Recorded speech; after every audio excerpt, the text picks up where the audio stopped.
Technologie, toujours à la pointe de l'innovation. Prêt pour le nouveau monde digital? Formez-vous au métier de demain sur le campus Afrique centrale du Digital College à Douala. Nos cursus innovants de formation licence et master européens, nos partenariats avec des leaders mondiaux du numérique, vous ouvrent les portes des métiers les plus prometteurs de la nouvelle économie. Bénéficiez du professionnalisme de nos enseignants, de notre pédagogie active par projet et de notre laboratoire de pointe pour développer une réelle expertise digitale. Le Digital College, c'est aussi l'ouverture à l'international. Nous offrons la possibilité à nos étudiants africains de participer à nos voyages d'études dans des hubs technologiques mondiaux tels que la Silicon Valley, New York, Tokyo, ou encore de terminer leur scolarité sur l'un de nos campus en France. Inscrivez-vous dès maintenant sur notre site digital-college.fr et poussez la porte du succès dans le nouveau monde.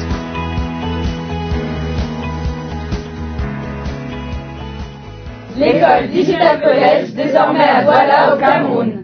Deux personnages pour répondre à quelques-unes de nos préoccupations en ce qui concerne notre thématique du jour, TIC, entendu par là, technologie de l'information et de la communication, impact sur le cinéma et la télévision. Massy Malon, il était déjà ici avec nous une fois, il est une fois de plus venu nous accompagner dans ce programme. Il est un expert des questions de l'audiovisuel et il travaille au Cameroun, mais par ailleurs, il occupe le poste de directeur technique de la Banque d'images de l'Afrique centrale. C'est un projet qui a été initié par l'UNESCO. Massy Malon est avec nous et nous le remercions d'avoir fait le déplacement. Bonjour et bienvenue. Bonjour Inès Bidinga, heureux de savoir que vous êtes toujours aussi sublimante qu'à l'accoutumée. Mais je suis flattée, prof. Comme j'aime bien vous appeler, mais vous allez un tout petit peu nous parler de votre poste. Vous êtes directeur technique de la Banque d'images d'Afrique centrale. C'est quoi cette banque? Disons que c'est un projet qui est né en 2009 à l'actif d'un accord qui a été pratiquement signé entre Monsieur Rémi Atangana Abega et l'UNESCO à travers ces grandes associations que sont le FESTEL, le RADO et d'autres structures. Et ce projet est né de la volonté réelle des professionnels de l'audiovisuel de pouvoir véritablement mettre en route un chantier commun de diffusion et de préservation des œuvres audiovisuelles africaines. Et je crois que c'est à la suite de ces accords que véritablement le Fonds international de la diversité culturelle a financé le projet et finalement le projet a vu le jour et il y a des films qui ont été restaurés, qui ont été conservés et qui ont été numérisés, digitalisés et qui désormais peuvent être commercialisés sur le plan national et international. Eh bien, félicitations et merci une fois de plus d'avoir répondu présent à cette invitation. Toujours heureux d'être là. Non loin de vous, c'est un personnage que certains reconnaissent, notamment dans le volet culturel au Cameroun. On l'aime l'appeler Napster. C'est un réalisateur. Mais moi, je l'appelle Christian Molo. J'espère que je m'en sors. Christian Molo. Mais je ne sais pas s'il va aussi attentionnément. De toute façon, il est avec nous, Christian Molo, que vous appelez généralement Napster parce qu'il est le réalisateur de nombreux vidéogrammes comme celui de Jean-Pierre Issomé dans Tchakala ou encore Ambé en featuring avec X Malaya. Il a fait beaucoup de choses dans ce qui concerne la réalisation de vidéogrammes. Il est également le PDG d'une grande structure, promoteur de nombreuses télévisions. Napster, Christian Molo est avec nous. Bonjour et bienvenue. Bonjour Inès et merci de m'avoir invité. Vous ressemblez à un réalisateur. Ça en a tout l'air parce que vous êtes toujours prêt à bouger, à faire quelque chose. J'en veux pour preuve. Quand il est arrivé, il avait envie de me donner un conseil et il me l'a donné. Le conseil que je vais appliquer en lui posant la question tout de suite, comment est-ce que les technologies de l'information et de la communication ont révolutionné votre monde? On va dire que ces 15 dernières années, en commençant ce métier, ça n'a pas été facile. Parce que dès le départ, les technologies passées ont été très robustes. Ça veut dire qu'en termes d'acquisition, en termes de captation, c'était tellement difficile. Parce que pour faire un clip à l'époque, pour acquisitionner même déjà, parce qu'après un tournage, il fallait acquisitionner ces images. On se retrouvait à faire 2 à 3 jours d'acquisition. Ça veut dire que le jour, par là, en faisant vos acquisitions, si la Sonel, à tout hasard, a coupé le courant, il fallait recommencer ce travail. Donc, ce jour a fait pratiquement une semaine. Et les technologies ont changé parce que l'arrivée de la carte SD, les micro SD ont totalement révolutionné notre industrie. Parce qu'aujourd'hui, maintenant, suffisamment avec un OS, les appareils photo, un Mac 2, un Canon, on fait son film et on copie simplement dans un disque dur juste après, en 15-20 minutes. On a les images dans la machine et on peut commencer le montage facilement. Au niveau de la réalisation du montage, c'est très facile parce qu'il y a déjà pareil. des effets. Vous pouvez être au Cameroun et faire sortir de la neige n'importe où et nous dire que vous êtes par exemple à Paris. Le gros avantage, justement, le gros avantage de cette évolution numérique-là, c'est déjà pas la qualité. Parce qu'aujourd'hui, on a des formats, on atteint des formats catastrophiques. On est parti de l'époque, on était en 4 tiers. Donc, vous savez qu'on faisait des vidéos de la taille d'un téléphone. Je vous prends l'exemple d'un Nokia, peut-être A15 à l'époque. Sans publicité, bien sûr. Désolé. Un Nokia de l'époque qui faisait des vidéos en 340 JPEG. C'est vrai qu'on avait vraiment des vidéos de petite taille. Très petite taille. Ouais. Aujourd'hui, avec un OS, on fait des vidéos en résolution en 4K. Et là, on s'achemine déjà tout droit vers du 8K. Du 8K, c'est carrément une fenêtre fois, je sais pas, fois 3, fois 4 en termes de résolution. Et ça veut dire qu'en termes de qualité, la qualité est extrêmement bonne. Ça veut dire qu'on n'a pas besoin de fournir beaucoup d'efforts.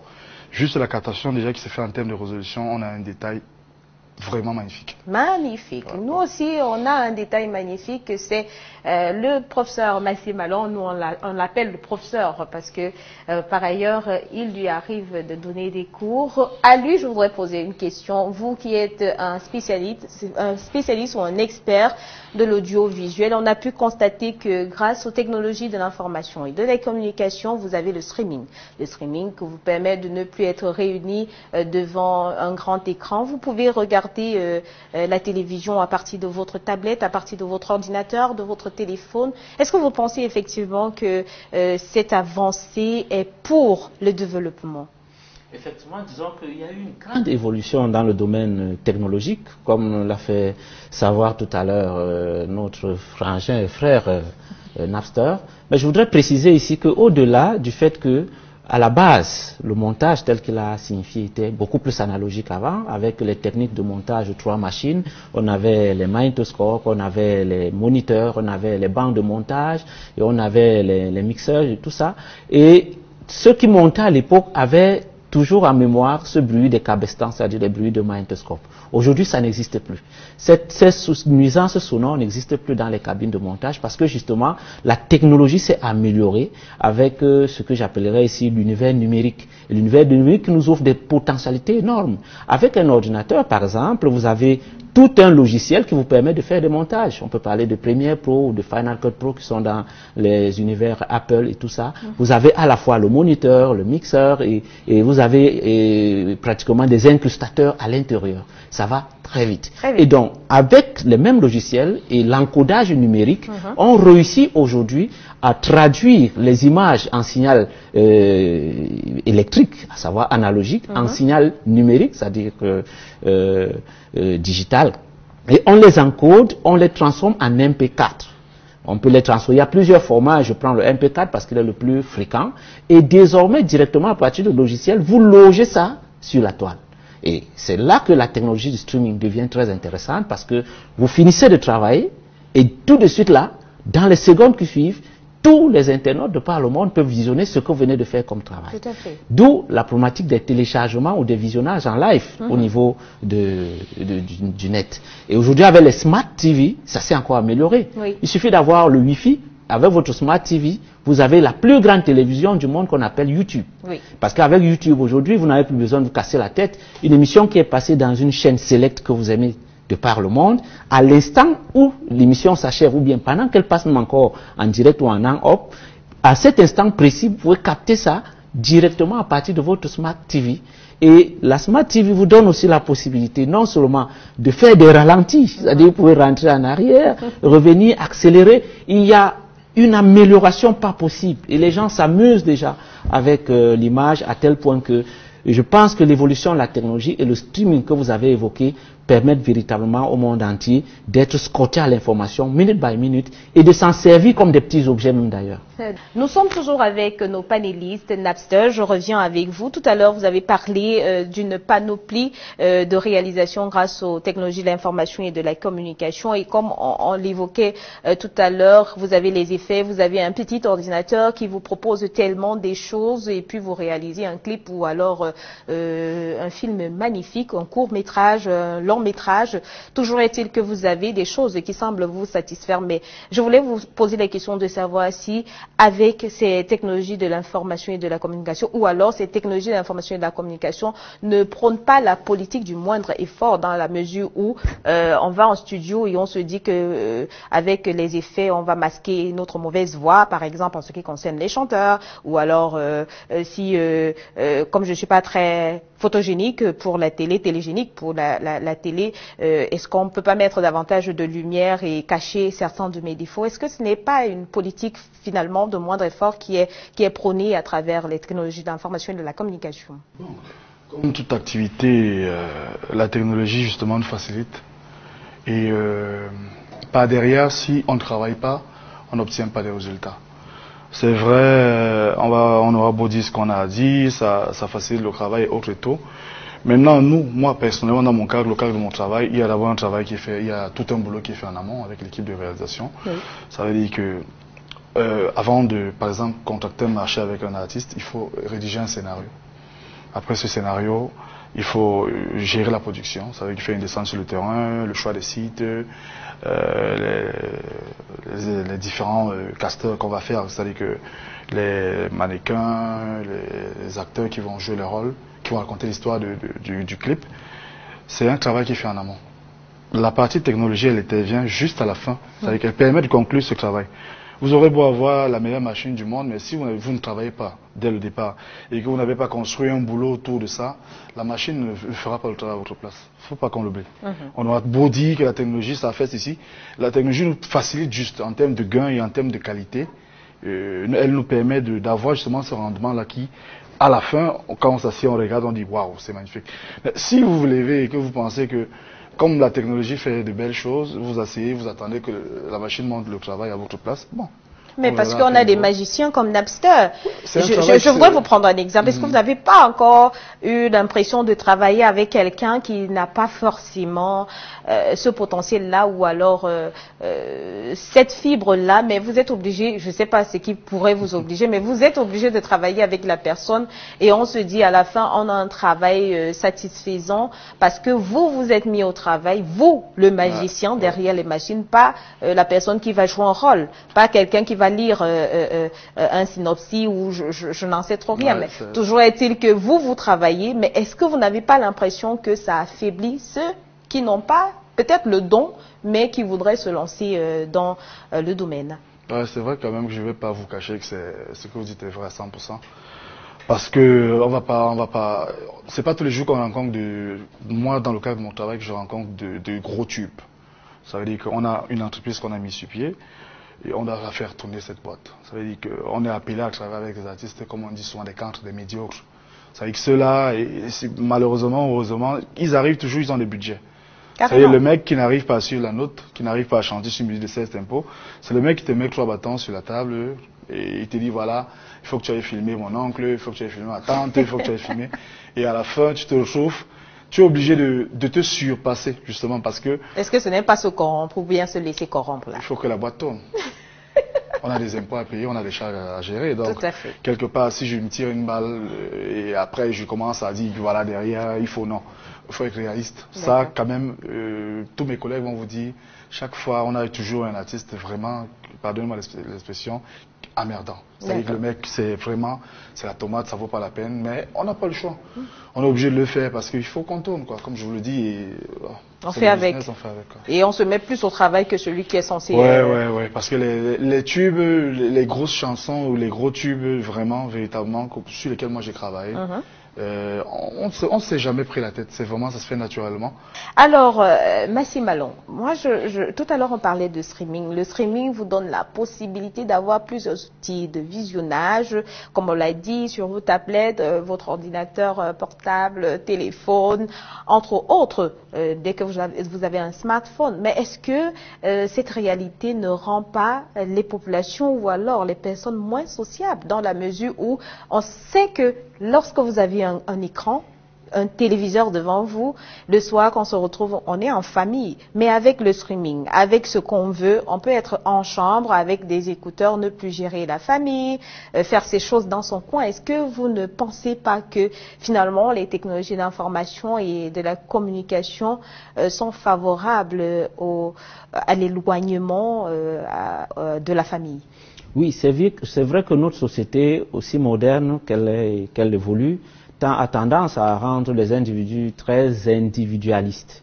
Et la technologie a contribué énormément à individualiser ces individus. C'est ça le drame. Il faut dire qu'avec les smartphones, on n'a qu'à le constater, lorsque vous allez dans une salle d'attente, même lorsque les jeunes postulent à un poste de service dans une entreprise, il ne manque pas véritablement parfois de nous surprendre à pianoter leur smartphone et être isolés chacun dans son coin. Parfois, ils ne sont même pas attentifs lorsqu'on les appelle. Et donc, les nouvelles technologies, comme vous l'avez dit, ou bien les technologies de l'information et de la communication, leur impact dans le monde visuel est tel que, aujourd'hui, les jeunes sont pratiquement isolés. Chacun vit sa réalité dans son monde. C'est comme s'ils étaient dans des sortes de bulles. Et parfois, ils sont convaincus que la vie qu'ils mènent, ou bien celle qu'ils mènent à travers le monde virtuel, est la réalité. Et la réalité, là, les rattrape toujours. C'est la raison pour laquelle, véritablement, le flot d'informations que nous obtenons, non seulement à travers le streaming, trompe énormément ces jeunes, mais il faut se réjouir de ce qu'il n'y a pas que les aspects négatifs. Il y a aussi des aspects positifs liés, par exemple, aux formations. Il y a beaucoup de jeunes qui téléchargent aujourd'hui, et je pense que Napster ne va pas me dédire à ce niveau, qui téléchargent ce qu'on appelle, je crois, les tutoriaux, à travers justement les réseaux sociaux et les sites tels que je crois Vimeo, Motion et je crois YouTube. Vous téléchargez toutes sortes de tutoriaux, y compris allant dans le volet artistique qu'il évoquait tout à l'heure. Parce que le volet qu'il a voulu toucher tout à l'heure est lié au domaine de la créativité. Le maquillage, comment embellir même ce qui est laid. Parce que justement, le travail d'un créatif, c'est pouvoir donner de la beauté, même à ce qui paraît laid. Et donc, ces jeunes, à travers le streaming, peuvent télécharger énormément d'informations et des formations même de bout en bout. Moi, je prends par exemple Cinema 4D. Je connais des jeunes. Cinema 4D, c'est un logiciel qui permet de faire la 3D. Et je connais des jeunes qui se sont formés uniquement en téléchargeant des éléments visuels dans YouTube. Et c'est salutaire. Malheureusement, ces jeunes qui utilisent YouTube et parfois ces réseaux virtuels sans véritablement se servir eux-mêmes et servir leur intelligence, se trompent d'adresse parce que cette technologie est très importante sur le plan professionnel et même sur le plan personnel.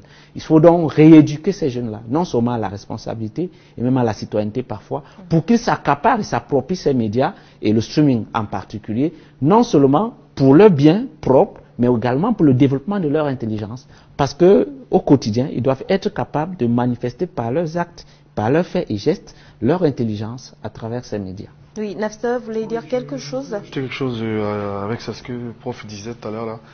Moi personnellement, je n'étais pas dans de grandes écoles pour apprendre ce que je sais aujourd'hui. 95% de mon école, là-bas, c'est Internet. C'est grâce à Internet qu'aujourd'hui, sans bouger de Yaoundé, je parviens à avoir des cours.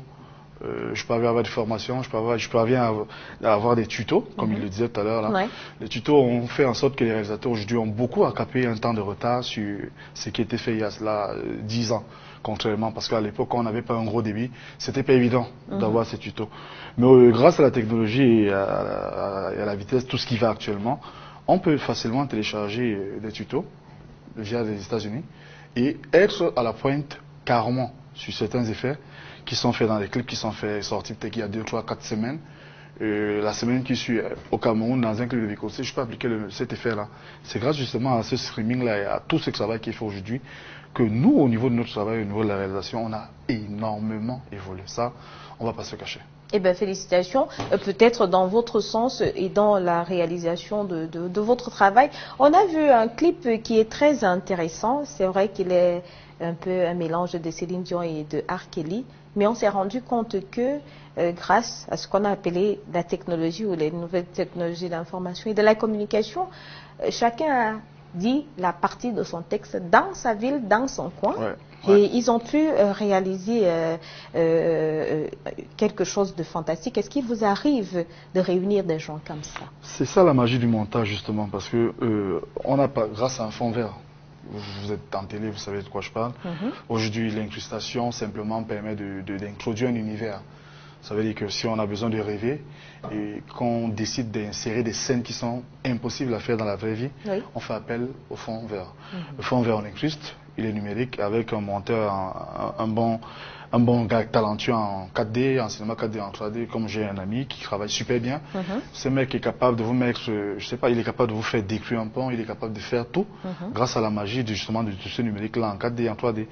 Et ça fait en sorte que les choses évoluent et je pense que dans les années à venir, le travail qui sortira vraiment de l'industrie va surprendre plusieurs personnes dans l'univers du showbiz dans lequel on est en train d'évoluer. Donc c'est très positif pour nous. Merci Malon. Oui, juste à titre de complément, il a évoqué tout à l'heure un aspect fondamental qui est celui de la création des images composites. En réalité, il s'agit ici d'isoler des personnages et de les associer à des images qu'on aurait recueillies ailleurs. Et c'est en ce sens qu'à un moment donné, vous avez vu la querelle qu'il y avait autour de était-on à la Lune ou pas, on disait que ça a été fait dans un studio. Donc c'est une technologie, une technique plutôt qui date de longtemps, mais qui s'est perfectionnée et s'est améliorée avec le temps, avec les technologies de l'information et la communication, à travers les techniques de chroma key, comme il a évoqué, l'incrustation. Et donc, avec les techniques de luminance, on peut changer les fonds, on peut améliorer les personnages, on peut même ajouter une patine artistique sur ces personnages, les embellir, les maquiller. Et sur la question de maquillage, j'insiste là-dessus, il y a des jeunes qui, par le streaming aujourd'hui, sont devenus des très grands make-upers, c'est ça, comme dans le make-up. Oui, et on a vu, il y a une polémique. Ils réussissent à créer des scènes pas possibles avec des personnages maquillés de façon extraordinaire, tout juste parce qu'ils ont eu le temps nécessaire d'aller sur Internet, de télécharger une vidéo qui leur enseigne comment faire le maquillage. Et la créativité, c'est aussi lorsque certaines personnes, Monsieur Malone, vous n'allez pas me démentir là-dessus, vous font des montages pour porter atteinte à votre personnalité, à votre personne, à votre entourage dans l'ensemble. Grâce à Photoshop, on peut dire que Inès, que je suis, était dans le lit avec je ne sais pas trop qui. C'est juste un exemple banal. Finalement, c'est bien la créativité, mais à la longue ou alors utilisée en désordre, on se retrouve à faire de nombreuses victimes, malheureusement. Vous posez un problème qui véritablement me concerne aussi parfois. Parce que c'est dans le domaine artistique, on se pose des questions régulièrement. Est-ce que l'on crée des œuvres nécessairement pour plaire? Est-ce qu'on crée des œuvres pour catalyser, choquer? Et malheureusement, la majorité des personnes qui, comme artistes, qui prétendent être artistes, qui utilisent ces nouvelles technologies, quelquefois le font par fantaisie. Mais ceux des artistes, des vrais que je connais, qui font dans du painting avec Photoshop, ou alors du trucage, du montage de photos, savent exactement ce qu'ils recherchent. Je peux, à travers Photoshop, faire un montage pour rappeler une réalité sociale qu'il faille gérer, surtout avec les problèmes que nous avons chez nous, qui ont un rapport avec les injustices sociales qui sont récurrentes. Et donc, vous pouvez sortir une image qui choque, pas dans le sens de faire du mal aux individus, mais dans le sens d'interpeller les gens, de leur dire, mais vous ne voyez pas ce que tout le monde voit là. Mais malheureusement, il y a les interprétations sont diverses, malheureusement. Aujourd'hui, donc, c'est pour ça parfois certains se retrouvent devant les tribunaux pour justifier de leur choix artistique parfois. Et c'est dramatique parce que l'art reste l'art, c'est la créativité. Mais ceux qui ne peuvent pas justement démonter de leur qualité d'artistes, il faut véritablement s'interroger sur les choix qu'ils font lorsqu'ils font ces trucages. Et c'est en cela que je pourrais véritablement être désolé de constater qu'il y a des individus qui malheureusement se retrouvent dans des scandales, tout simplement parce que leurs images ont été mal utilisées dans certains montages. Ça, il faut le reconnaître. Et on espère simplement que notre société trouvera des palliatifs à ce niveau et que ceux qui ne sont pas véritablement artistes, qui utilisent ces techniques pour nuire, apprennent désormais à avoir la main plus tendre Nous avons pris note, c'est très intéressant d'être en face de Massy Malon. Et sans transition, je vous propose de prendre une autre articulation, c'est innovation. L'innovation, c'est une vidéo qui nous vient d'une télévision, c'est la radio-télévision suisse. Elle revient, cette vidéo-là, sur ces créateurs de réseaux sociaux et autres, comme Apple, qui décident de se déconnecter de la réalité virtuelle, tout simplement parce qu'ils estiment que c'est un moyen qu'ils ont mis sur pied pour traumatiser certaines personnes. On parle donc de modifier le comportement. Certains indiquent qu'il s'agit même des moyens de manipuler des personnes, de manipuler le cerveau de certaines personnes. Je vous propose donc cette innovation dans cette vidéo. Regardons. Vous vous souvenez de Frankenstein avec la créature qui échappe à son créateur et qui fait si peur? Eh bien, à la Silicon Valley, c'est un peu pareil. Les créateurs des réseaux sociaux ne likent plus ce qu'ils ont eux-mêmes fabriqué. Tim Cook, patron d'Apple, dans le journal The Guardian en janvier. Je ne veux pas que mon neveu utilise les réseaux sociaux. Jaron Lanier, pionnier de la réalité virtuelle et qui vient de publier 10 arguments pour quitter les réseaux sociaux tout de suite. Je ne peux plus appeler ça des réseaux sociaux. Je les appelle des empires de modification du comportement. Désormais, on assume ouvertement d'avoir manipulé les cerveaux. Tristan Harris, ancien ingénieur de Google. Dans les années 70, quand vous parliez au téléphone, il n'y avait pas des centaines d'ingénieurs de l'autre côté de l'écran qui savaient parfaitement comment fonctionne votre psychologie. Sean Parker, cofondateur de Napster et qui possède des parts de Facebook. Notre réflexion était comment capturer un maximum de votre temps et de votre attention. Pour ça, nous devions vous fournir des pics de dopamine. Par exemple, on a créé des likes sur vos posts pour vous pousser à continuer. Autre exemple, l'autoplay, les vidéos qui partent sans que l'on ait besoin de cliquer. Le but est de provoquer une addiction. Chamath Palihapitiya, ancien vice-président de Facebook. Nous avons créé une machine qui déchire le tissu social. En fabriquant des outils qui sécrètent de la dopamine à répétition et du plaisir immédiat, nous avons détruit le fonctionnement de la société. Signe révélateur, les papes du numérique mettent tous leurs enfants dans cette école Waldorf. Pédagogie, 0 écran, 0 ordinateur, 0 robot. Plusieurs d'entre eux ont d'ailleurs créé un centre de technologie humaine. Objectif, reprendre le contrôle d'une société prise en otage par la technologie. L'affaire de chacun. Ce que je peux contrôler, c'est ma décision de ne pas utiliser cette merde et de ne pas laisser mes enfants utiliser cette merde. Eh bien, vous avez suivi que même les créateurs de ces réseaux sociaux s'en fatiguent à la longue et se rendent compte des erreurs. Massy Malon, Lorsque je regarde cette vidéo, je pense d'abord à mes prestations via les réseaux sociaux. Oui. Et je me dis, au Cameroun, on nous a donné Internet avant d'avoir préparé les gens à la culture du net. Oui. Et aujourd'hui, on est en train d'incriminer des gens, parfois même de poursuivre certaines personnes en justice. Alors que l'État n'a pas pris la peine au départ de former les gens à la culture d'Internet. C'est ça le drame. Et ce qu'ils font là, ils sont en train de faire quelque chose qu'ils auraient dû faire avant. Et je retiens 2 aspects fondamentaux. Le premier aspect qui est lié à la technique par laquelle on nous présente les images sur Internet, qui est le WYSIWYG. What you get is what you see. Et il y a une sorte de transformation de ce WYSIWYG en WYSIWYD. C'est-à-dire, what you see is what you do. Donc désormais, parce qu'on construit une certaine réalité du monde à travers les images qu'on vous fait voir, vous faites de cette réalité du monde virtuel une réalité réelle. Et vous vivez comme ça. Le deuxième aspect fondamental, c'est l'aspect lié au neuromarketing. Parce qu'il faut dire qu'en réalité, ces gens qui conçoivent ces réseaux sociaux et même ces contenus dans les réseaux sociaux n'ont qu'un seul objectif, manipuler nos neurones. Et ils manipulent nos neurones à travers une approche marketing très forte. Plus vous voyez de façon dense un certain type d'image, plus vos comportements s'arriment à ces images-là. On l'avait vu déjà avec les chaînes de télévision étrangères et les séries télévisées qu'on présentait, le style vestimentaire en témoigne, et des références socio-culturelles que nous avons au pays témoignent de cela. Et désormais, on sait que Internet a fabriqué des monstres Regardez les polémiques autour des vidéos diffusées sur Internet. Les gens prennent la vie avec une banalité contondante, à tel point qu'aujourd'hui, les comportements des uns et des autres sont à décrier. Ils se sont réveillés, c'est vrai, mais je dirais qu'ils se sont réveillés un peu tard. Ils ont atteint leur objectif, parce qu'ils ont fait de nous des loques humaines, et aujourd'hui ils veulent se départir de cela, ils veulent se dédouaner. Cela ne va pas se passer ainsi. Je pense qu'il faut qu'il y ait une nouvelle race d'internautes, en Afrique particulièrement, pour vendre de nouveaux contenus, des contenus plus enrichissants, qui puissent nous permettre de récupérer cette africanité que nous étions en train de perdre. Merci beaucoup. Napster, juste un mot. De grâce, je ne vais pas vous mentir que très tôt, vu que je suis impliqué dans beaucoup de projets au niveau des réseaux sociaux et au niveau de tout ce qui est digital web et autres, j'ai compris que ce qui arrivait, c'était un très gros piège pour nous les Africains. Donc très tôt, je me suis coupé. Ça veut dire que je suis pas gros Snapchat, je suis pas, on dit je consomme avec modération. D'accord. Ça veut dire que j'évite d'être comme cela.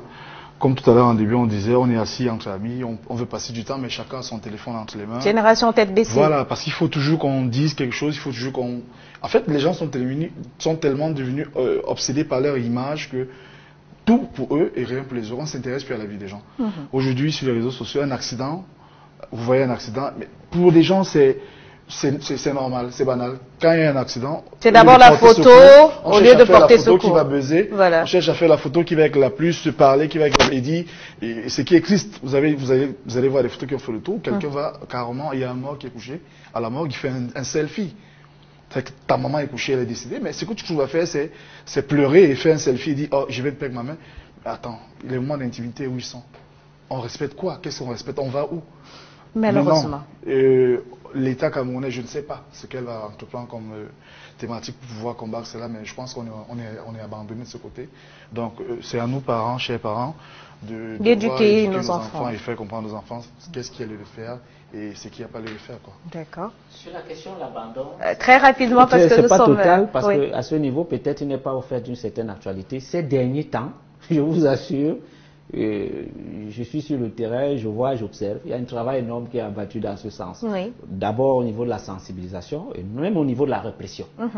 Et donc, à ce niveau-là, je vous assure, notre État sait se saisir de certaines opportunités, mais cette fois-ci, ils ont saisi cette affaire à bras le corps et avec trop de sérieux d'ailleurs. D'accord. Et pour chuter, je vais conclure rapidement. C'était finalement un sujet intéressant. Je rejoins prof sur une chose, il a parlé de contenu.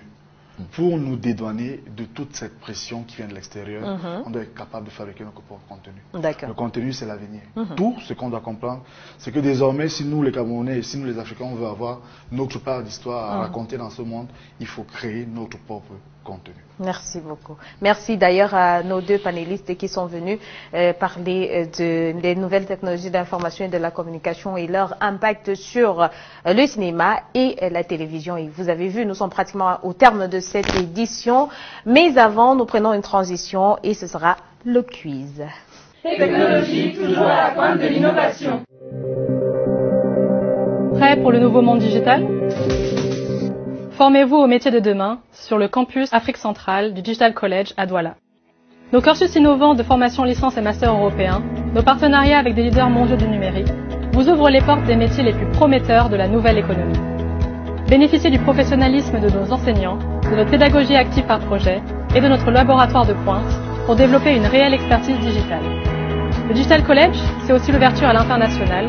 Nous offrons la possibilité à nos étudiants africains de participer à nos voyages d'études dans des hubs technologiques mondiaux tels que la Silicon Valley, New York, Tokyo, ou encore de terminer leur scolarité sur l'un de nos campus en France.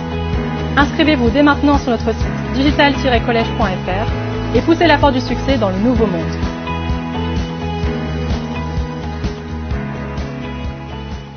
L'école Digital College, désormais à Douala au Cameroun.